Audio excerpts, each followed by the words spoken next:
thing I say to my students is when they take their shoes off, they're leaving the world behind them. So wrapping up any problems, responsibilities, concerns, and just putting them on hold. They'll be there at the end of the class. We do yoga barefoot for health and safety reasons. So the first way I start my class is I get my students to lie down into what we call the corpse posture. Now, corpse posture is the body is nice and symmetrically aligned, arms about 45 degrees away from the body, and a good way of testing that is bringing the fingers together in the middle of the chest and then just opening the arms out. That's about the right angle. And with the legs, the feet should be out to the side, approximately level with the corner of the mat.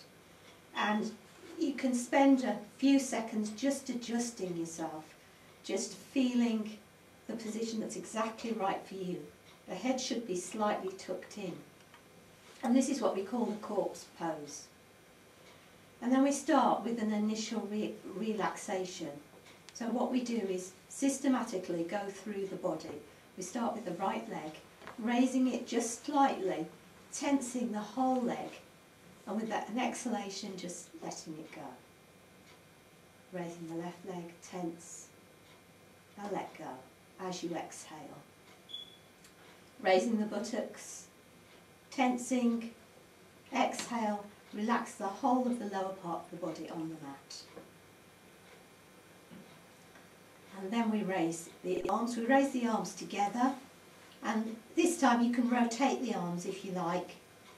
And because we use our hands to do so many things, clutch pens or be on computer mouse in my case, just if you splay the fingers and just play the piano with the fingers and just flex them back, and then making two fists, tensing all the way up to the shoulders with the next exhalation, just letting the arms go. And then we bring our shoulder blades behind us. So the shoulder blades are almost meeting, and again with a good exhalation, just letting it go. Bringing the shoulders up to the ears, exhale and let it go. Turning the head to the right, back to centre, to the left and back to centre. And then we can scan the body, and we're noticing any signals, any of the messages that the body is giving to us. Any sensations, pleasant, unpleasant. We're not letting the energy rest on those sensations, but we're noting them. And we let the breath and the attention just rest on the breath. So now we're noticing the breath. Where are we breathing? I'm a little bit nervous, so I'm noticing that the breath is not as deep and relaxed as it could be. That's fine, I'm just noticing it. So this is an opportunity to pick up any signals that the body may be telling us. Okay, when we've done that, we want to focus a bit on the spine. So we're raising the arms up behind us, and I'm going to stretch my right arm, and I'm going to feel that stretch all the way down the right side of the spine. And as I exhale, I'm going to relax that stretch. Inhale, stretch. Exhale, just relaxing that stretch. And then I'm going to do exactly the same on the left-hand side of the body. Exhale. And then inhale, just relaxing that stretch. And you can do that a few times, just to release any tension that might be there in the back. And then what I'm going to do is bend my legs at the knees, and just a little bit rocking side to side, forwards and backwards.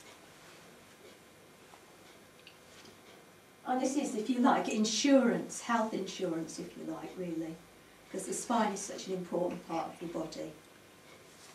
And then if I put my hands on my knees and make circles clockwise and anti-clockwise,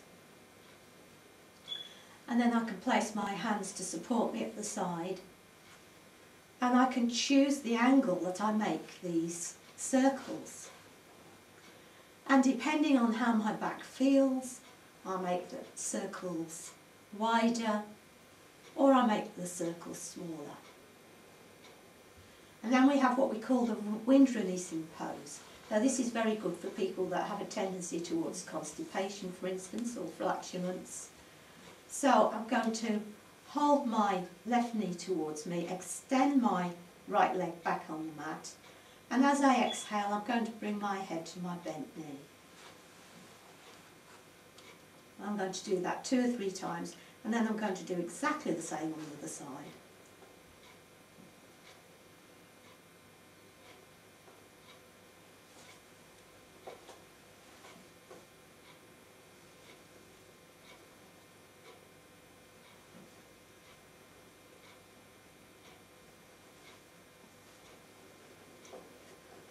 Okay, so from doing my floor exercises, I'm now going to come up and I'm going to do another lovely exercise for the back, which is called the cat. So again, using the breath and focusing on the spine, I'm going to exhale and then inhale, raising my head, exhale, inhale, as you can see, going from a concave to a convex back. And again, any tensions in the back hopefully will be released at this point. And then we can extend it into the tiger. So again, exhale. This time I'm going to bring my knee towards my bent head. Extend.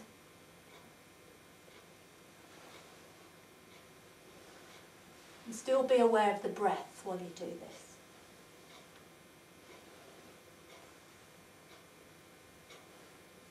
Always trying to balance the exercise out, so if I do 3 on one side, I'll try and do 3 on the other.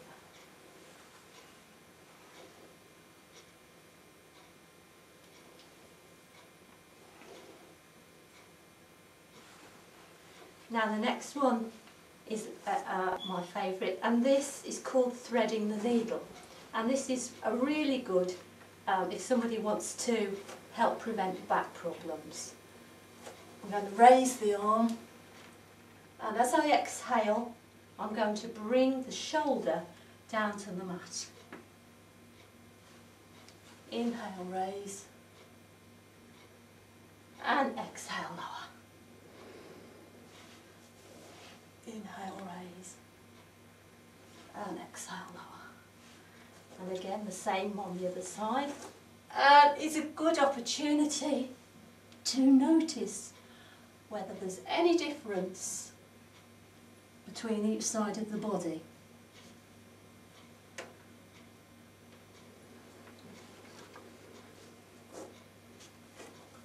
And then what I'm going to do is just tuck my toes under and walk my hands in and come to a standing position.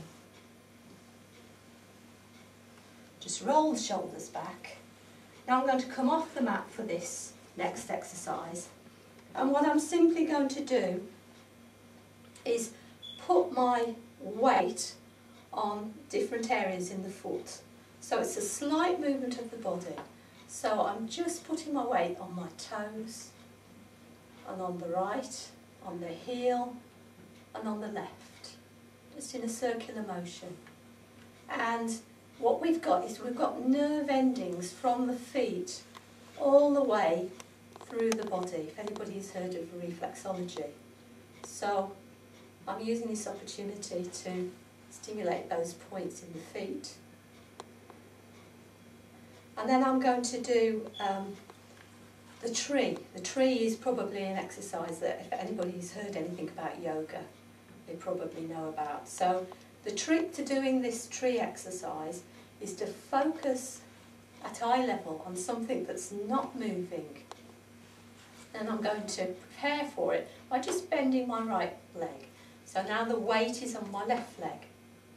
I'm looking at something that's not moving, and I'm just going to raise my leg.